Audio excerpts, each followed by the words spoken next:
राजद नेता और property dealer की हत्या मामले में पटना पुलिस ने प्रथम दृष्टया बताया है कि ये हत्या कहीं न कहीं ज़मीनी विवाद से जुड़ा हुआ है। सबसे पहले आपको हम सुनवाते हैं कि पटना एसएसपी कार्तिकेय शर्मा क्या कुछ कह रहे हैं। इसमें जब ये घटना हुई इसके तुरंत बाद ही सिटी एसपी पूर्वी वहाँ पहुँचे थे वहाँ पे और इस पूरी चीज़ का जायज़ा ले रहे हैं। वहाँ पे एसपी साहब भी वहाँ लगे हुए हैं और इसमें सीसीटीवी फुटेज और वहाँ पे लोगों से जानकारी इकट्ठा की जा रही है।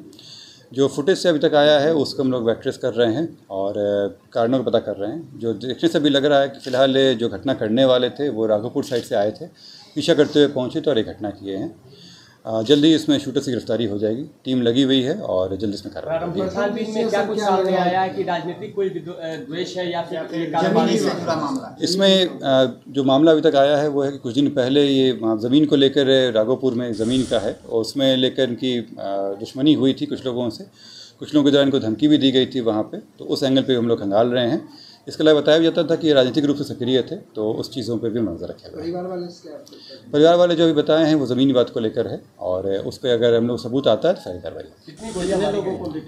अभी डिटेल नहीं किया गया, पूछताछ चल रही ड्राइवर से और बाकी डिटेल्स जो है पोस्टमार्टम के लिए हो गया है। पोस्टमार्टम का रिपोर्ट आता है तो क्लियर करेंगे। पोस्टमार्टम से क्लियर हो गया, रिपोर्ट आ जाता है तो फिर बताएंगे आप लोगों को।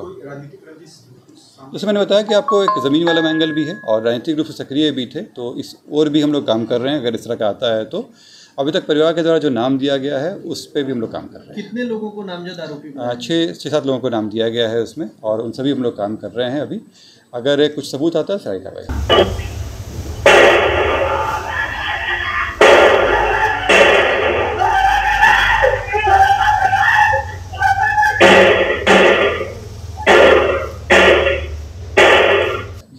प्लॉट था सर जिस पर ये विवाद?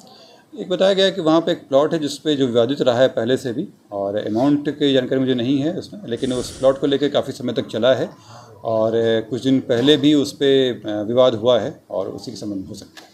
सर, इस मामले में 3 आवेदन अलग अलग दिए गए हैं, किस आवेदन पर कार्रवाई हुई है? पत्नी के आवेदन पर या अन्य दूसरे परिजनों के? जो पहला हम लोग का FIR जो होता है वो प्रथम सूचना होती है। जो प्रथम सूचना जो परिवार के द्वारा दिया गया है उस पर कार्रवाई हो रही है। बाकी अगर किसी को बताना हो तो उनका हम लोग बयान दर्ज करेंगे। इसमें प्रेम प्रसंग का भी कोई मामला है सर? अभी तक अगर इस मामले की कुछ चीज़ें आएंगी तो हम लोग देखेंगे, लेकिन अभी प्रथम दृष्टिया जो हम लोग FIR हुआ है और जो शूटर जिस डायरेक्शन में भागे उसी पर हम लोग कार्रवाई कर रहे हैं। तो बिल्कुल आपने सुना कि उनके परिवार के द्वारा जो है 6 लोगों को नामजद FIR जो है वो किया गया है और साथ ही साथ इसमें जो है एक टीम जो है वो काम कर रही है और लगातार छापेमारी की जा रही है।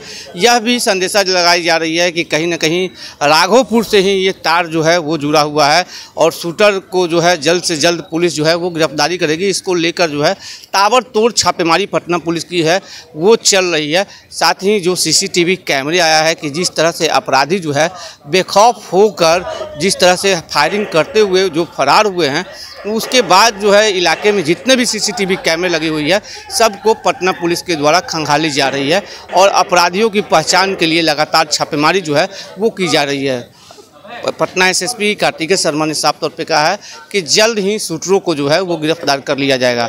फिलहाल खबरों के लिए देखते रहिए दर्श न्यूज में चंदन तिवारी, पटना।